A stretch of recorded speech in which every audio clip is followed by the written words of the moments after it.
Do you want to know what to expect in 2024? No one can see the future, but today's events show us trends to watch, especially for leaders. In this episode, Franklin University Provost Christopher Washington interviews Maureen Metcalf about the trends she sees unfolding in 2024, which will affect leaders at every level. Helping leaders deal with uncertainty is just part of the VUCA Max training we've incorporated in our leadership courses at the Innovative Leadership Institute. You can't control the future, but you can control how you respond to what it brings. We can show you how. Learn more at innovativeleadership.com.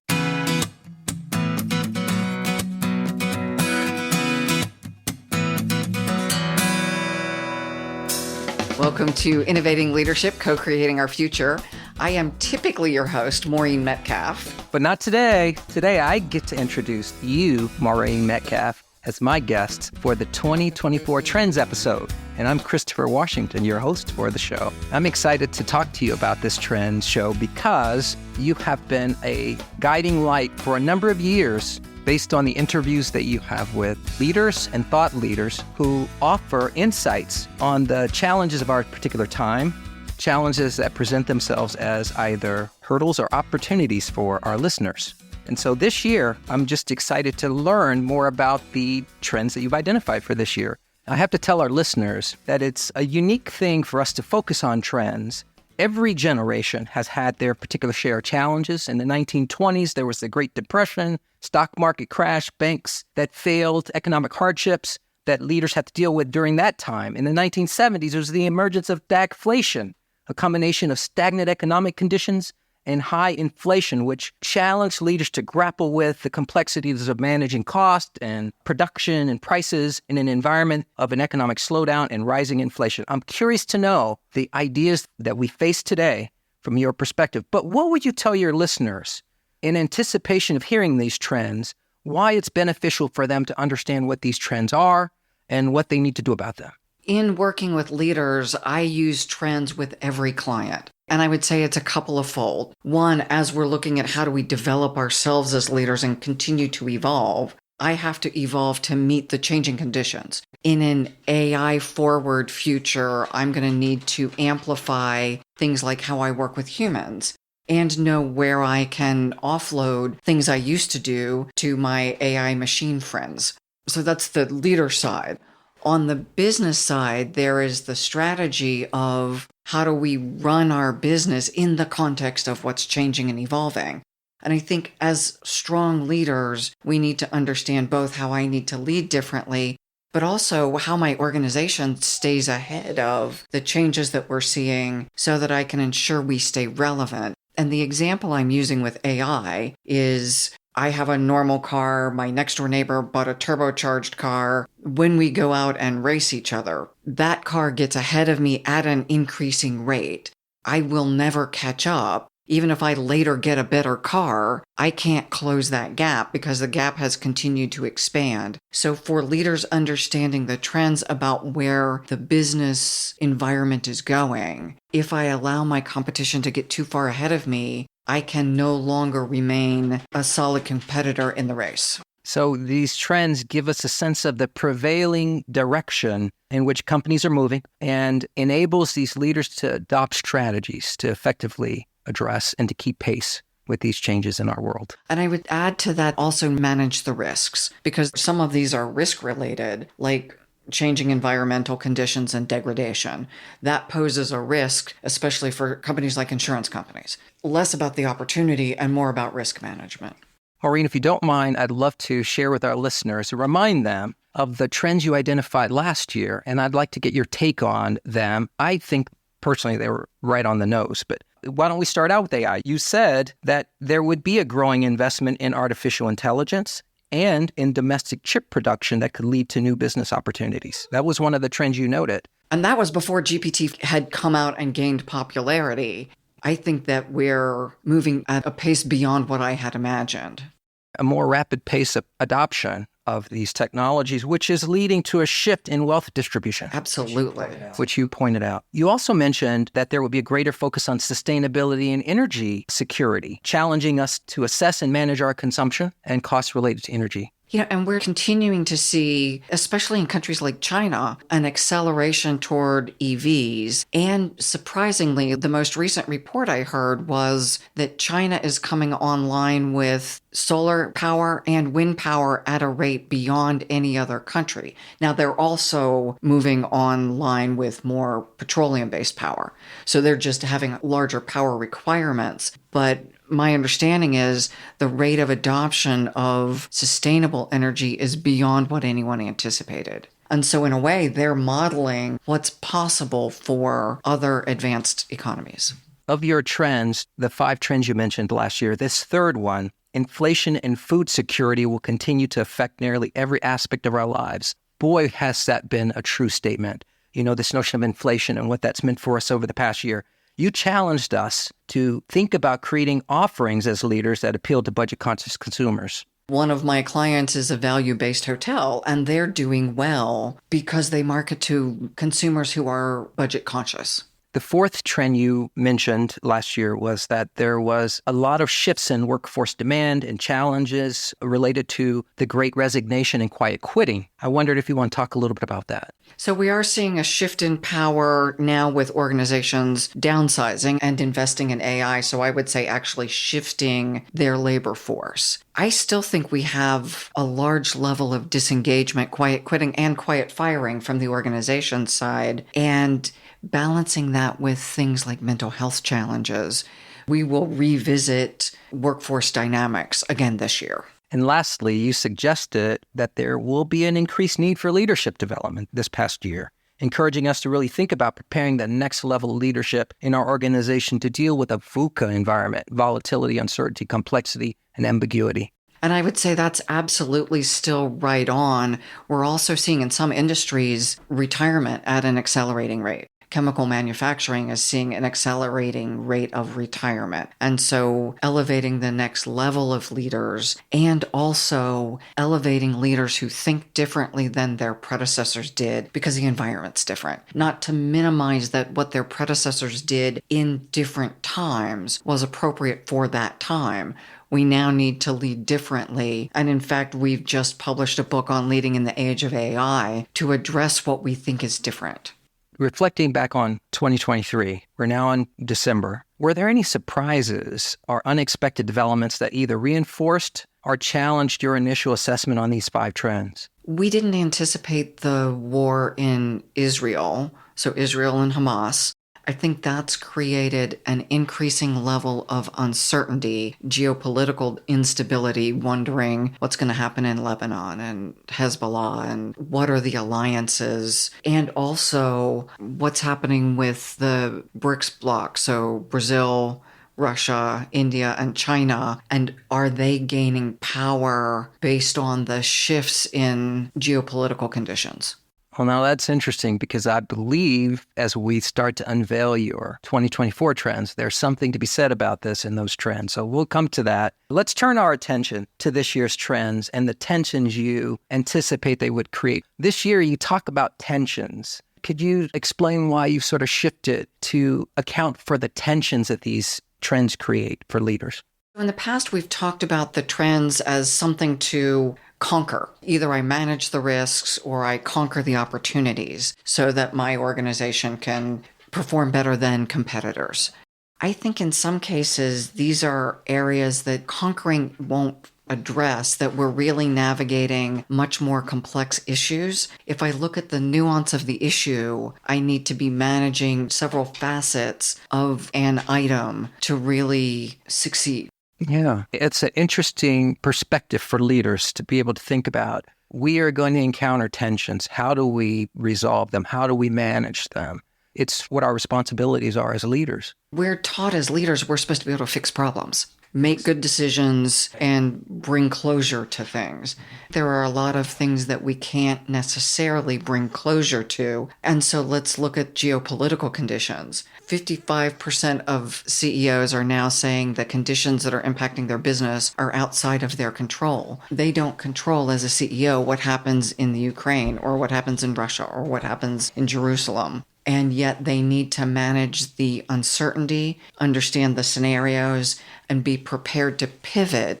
We've always had to navigate uncertainty. We've always had to manage risk. The intersection of the volume and intensity of these issues is what's elevating. So in many cases, leaders will need to do what they did previously, and that's manage their own resilience and their presence and who they are as humans so that they can lead people in their organizations who are in varying levels of uncertainty and distress. Maureen, you talk about VUCA Max as a sort of evolving condition, the accelerated nature of massive change and the accelerating nature of it.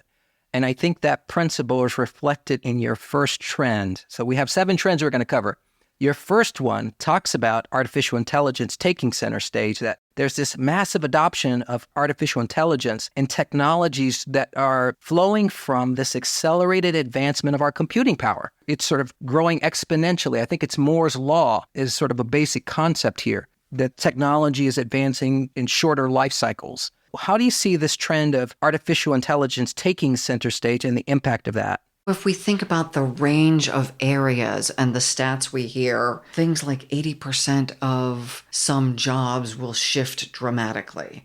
As forward-looking leaders look at how do we leverage the opportunities this creates for us. So quantum computing, gene editing, the medical space is going to see treatments and cures at an accelerating rate beyond anything we had imagined. Imagine running a medical school.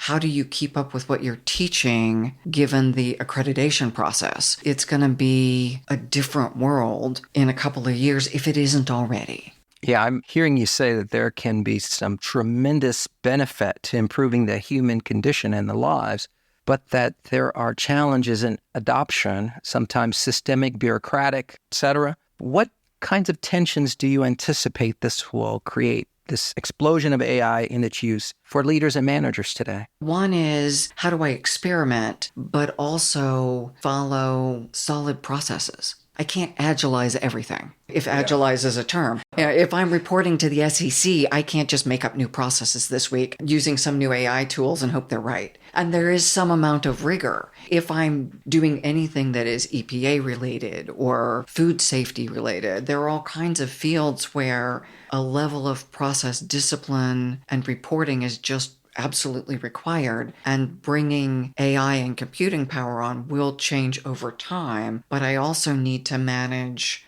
solid process excellence, solid performance. And so it is going to be a balance between, okay, this is possible, and I'm managing risk and speed and what's happening in our industry, what's happening with regulation, what could be happening with regulation. There's a lot of complexity in that equation that leaders need to be paying attention to. In my organization, there are folks who see the hope in the technology, and then there are those who see the fear in it. As managers, there's sort of a unique challenge in that aspect too. I think there is an accompanying hope for many of my employees and an accompanying fear associated with the increased use of AI. Concerns, for example, about student plagiarism is on the fear side. Others see the potential of having more advanced, higher level assignments that they can provide for students. It's a challenge for managers to figure out how to work with the workforce that have very different views on the use, effectiveness, the ethics surrounding artificial intelligence. And the rate of training. So that's the other, is how do your faculty members stay current? For people who've already earned their PhD and they're staying current in their field, now they also have to stay current in all this AI stuff that may be distant from the areas they studied. Yeah, so it's not just developing new skills and knowledge. Sometimes it's unlearning their outdated mindsets. It's a lot of unlearning mindsets that they may not think are outdated. Right. You may think are outdated. Well, let's deep dive into trend number 2, which you specifically call out weather disruptions. And I love that you've pointed this out. I thought about environmental degradation, but environment is everything outside of us. So there's the idea of water pollution and climate change and changing weather patterns. Can you talk a little bit about your estimate of the role of weather disruptions and how that's taking center stage in 2024? I'll add, as you've pointed out, species extinctions and pollution and resource degradation and access. So bringing in the geopolitical issue. Companies need to have strategies that focus on these environmentally related issues. if you're running an insurance company, you have all kinds of algorithms looking at weather. We are seeing more shift in companies getting out of offerings. Who insures properties on the beach in Florida right now, and at what rate? We interviewed the CEO of the Weather Channel, and they talk about their offerings in helping companies understand what is coming and building strategies around connecting weather to your business. And one of the things that's been troubling is the prior models are no longer predicting current weather patterns. Oh, interesting. So we saw a hurricane hit Acapulco. It was predicted to be a Cat 1. Within 12 hours, it was a Cat 5. So people did not have time to evacuate. Lots of properties were destroyed. Imagine living on the beach in Florida, and I did at one point, and we knew when a hurricane was coming in, and we evacuated. Imagine that you have 12 hours warning, and it starts at 9 p.m. So people are going to bed. They think they've got time. By 9 a.m., they're in Cat 5 conditions. There's no time to evacuate. If they got up at 7 in the morning, looked at the weather, they're going to be in their car, which they don't want to be. Where do they go, and how do we navigate just the human side? And then think about all the businesses that are operating in that area, or business people who now got stuck because planes aren't going to be able to land. So that's on the negative side. And then there are companies like Amazon who are creating disaster relief approaches because they've got the warehouses and the planes. And so companies are also flexing their models to meet these environmental demands. So it's not all catastrophic, but forward-looking companies, and Walmart's done something similar. So there are companies that are meeting the challenges and maybe meeting them ahead of the Red Cross, because someone like Amazon AWS has these little trucks that can provide satellite coverage for organizations just to communicate and continue to operate. Well, that's fascinating. So there is a unique tension associated with these weather patterns. And you've sort of given us a prescription of what is necessary here, understanding the data, making effective decisions in light of what is possible relative to our environment. These are really key things. Any other thoughts about how managers and leaders should consider addressing this particular tension? I realize that ESG for some people is something they're absolutely passionate about, and others not so much. I think we will find that over time, if we don't work in harmony with our environment, we will find our businesses won't thrive. So whatever that means for any given business, we need to find approaches proactively to ensure we have the resources we need long term. Interesting. Maureen, this next trend has me a bit puzzled, and it has to do with how we work together to identify paths forward. And that is made more difficult by this next trend that you identify, which is increasing social political polarization. What do you mean by this? And what tension does it create for leaders today? I'll give an example on this one. I was in a board meeting. There was someone from Jerusalem. There was someone from Dubai, Jewish and Muslim. And I think that played into the conversation. So the person from Jerusalem is explaining her experience being in Jerusalem during a time where they're being bombed. The person of Muslim background is saying, you people are believing all of the Western news. This is nothing short of a genocide of my people. Then we're going to try to have a conversation. How do we honor the points of view of both of these very accomplished people? And their views were held absolutely at their core. They were true for them. How do we help people with absolutely opposing points of view find a space to move forward in an organization? This was at a board level where board members need to be making policy. Do we take a position? What do we do to protect our employees? How do we do that on both sides? Are we favoring one side over the other? Do we take a political stand? There are complex questions, and this one is absolutely a tension. I think that we need to manage how do we run our business, and how do we create a safe space for the precious humans who show up to work, in many cases when they're watching their family members injured and dying? What do you think 2024 holds relative to this? Do you think the shift is more toward incivility, Or do you think we'll begin to shift toward identifying more common ground that allows us to conduct business more effectively or to set policies? What's your sense of the sort of zeitgeist around this issue of polarization? My deepest hope is that we find paths forward.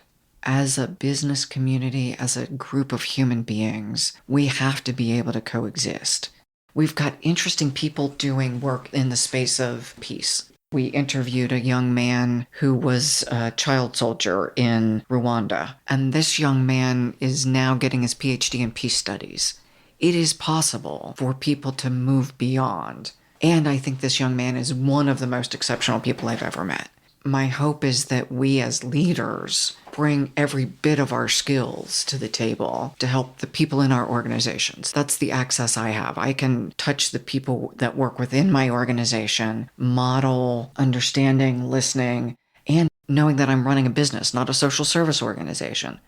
How do we balance all of that? In some cases, you're not going to talk about your views at all. You show up, you're here to serve food or do technology code, and just leave the other stuff to the extent you can at the door so everyone can work on the thing they agree on. This is our work. There's a place for both. Certainly in the boardroom, understanding the deeper human impact is required. In some parts of the organization, that's going to be disruptive. I hope those words don't come back to bite me. And that's the tension, right? Where do we explore it, and where do we create a place where you actually can check your emotions at the door? And it may be most appropriate. Maureen, diving into your fourth of 7 trends, you shift to talk about the economic landscape. And over the past few decades, we've experienced what some analysts call easy money, low interest rates, access to capital. And now we're shifting to more elevated interest rates over this past year. And you're anticipating that there'll be an increase in interest rates in 2024. Talk about what that means and what impact they'll have on leaders and the tensions they might experience. Organizations that were profitable, in some cases, won't be. I'll use the example of real estate. If I could cover my costs with my revenues at X amount, as my costs go up, my revenues have to go up. If my product doesn't warrant that additional revenue, then bankruptcy or abandonment. And we are seeing in the real estate space some interesting shifts and seeing properties that were not so long ago viable properties now going through significant conversions. We will continue to see that. Any organization that borrows money to meet payroll. This isn't just I bought a big building.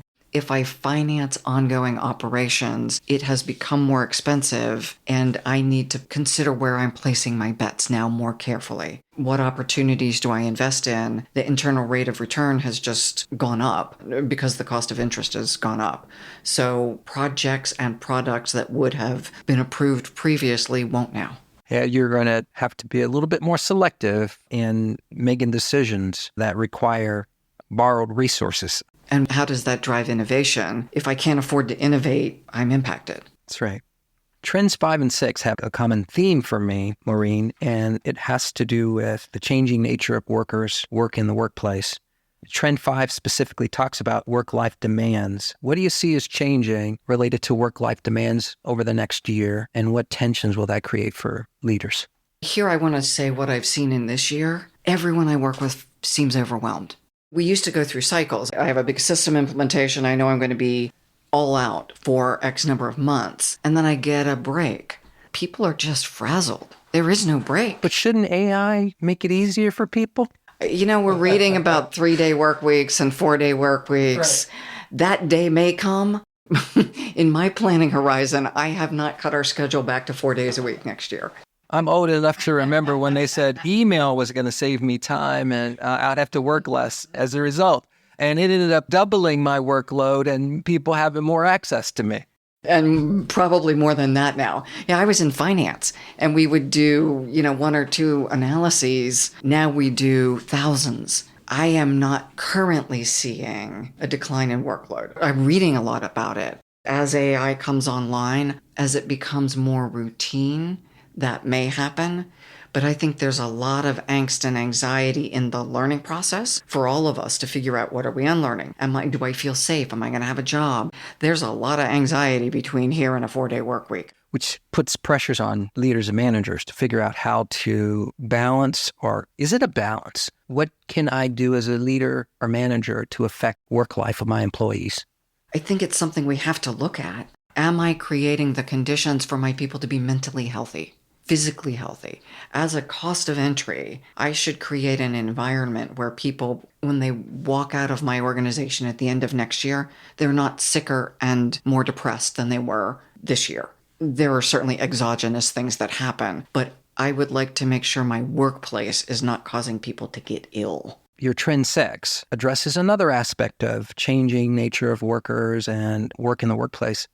You point out 5 generations in the workplace. And I was just thinking about the fact that I have colleagues who are older, in their mid-60s and upper 60s, who are still working. And, they didn't save for retirement well enough. Economic conditions are challenging them.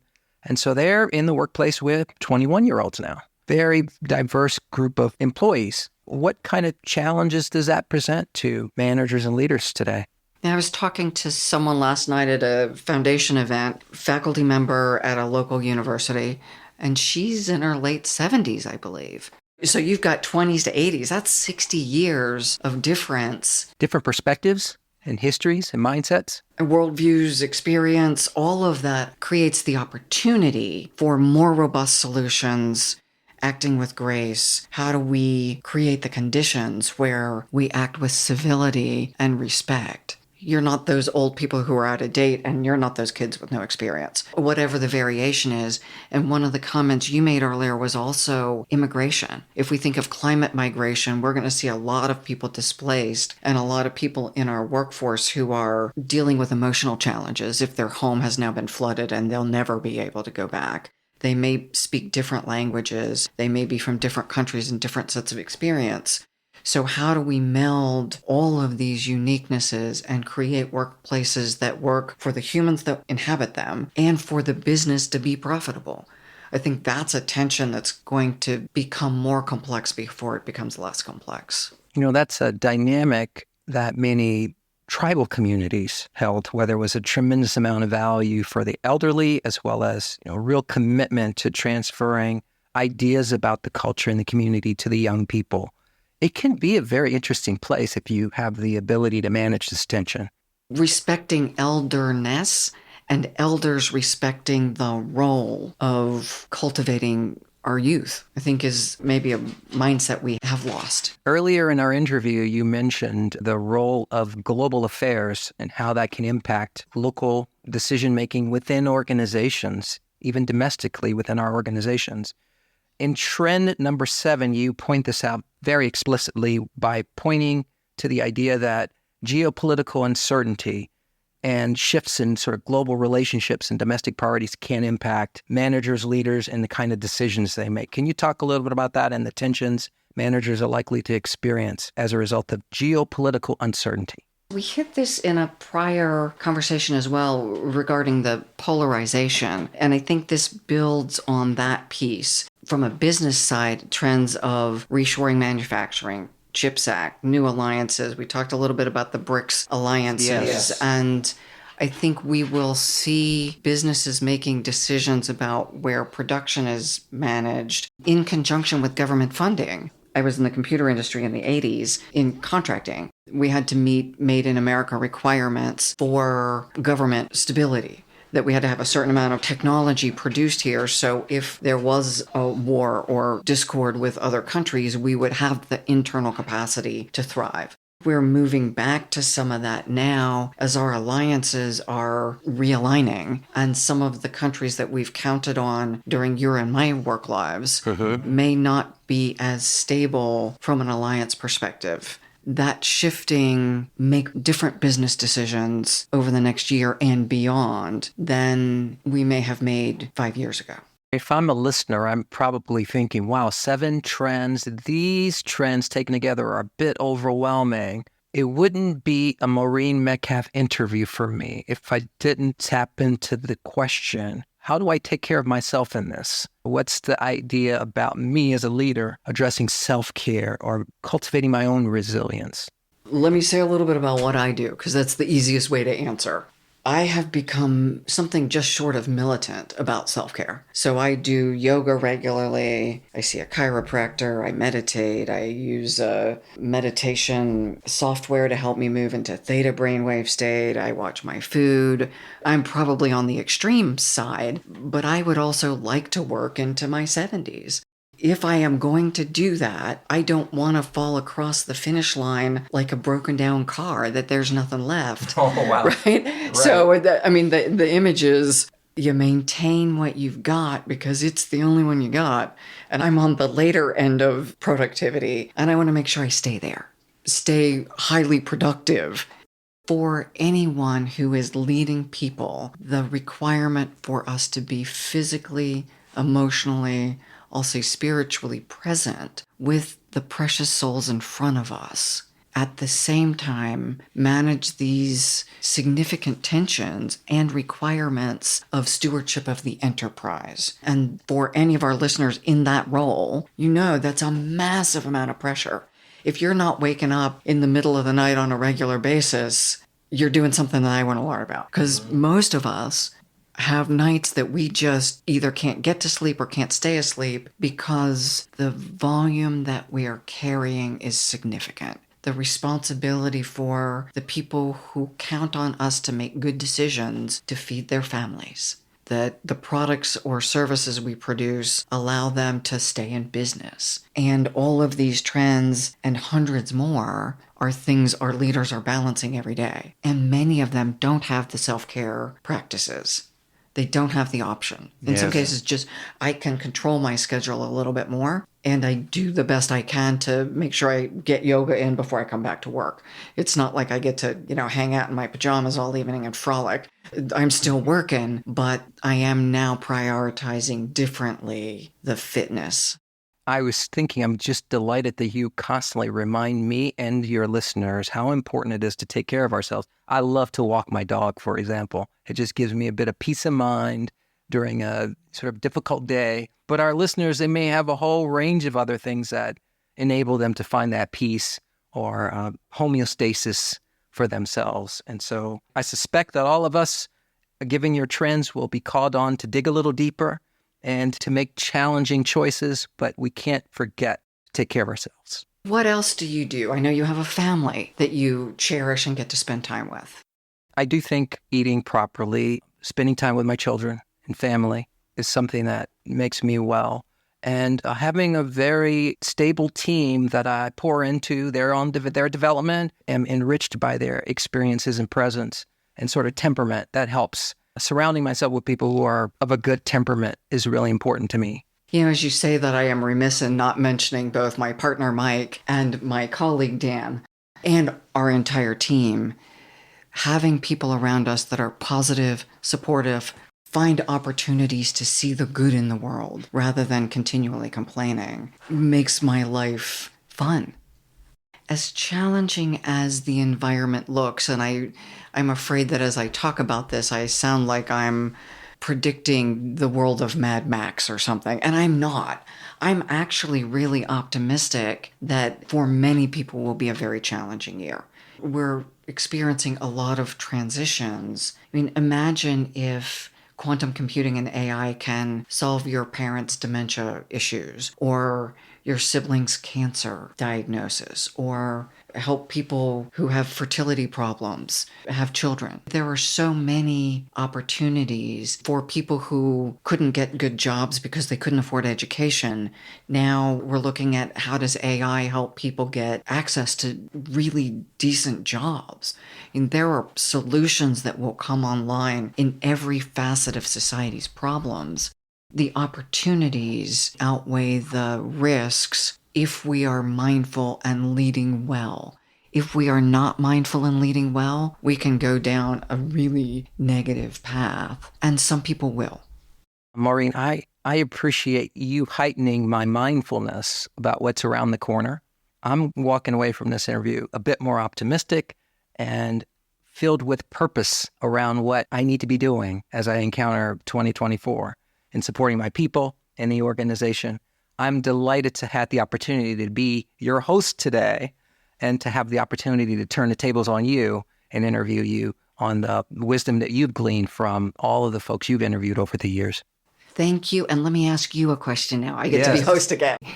You say what you're taking away. You are a brilliant futurist in your own right, and you are leading a university. What have I missed, and what will you do differently going into 2024 than you did coming into 2023? The one idea that I think I would add to your trends list is that we're going to have to be more accelerated lifelong learners.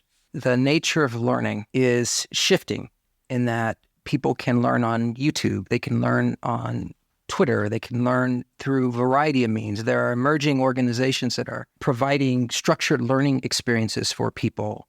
There's more experiential learning opportunities.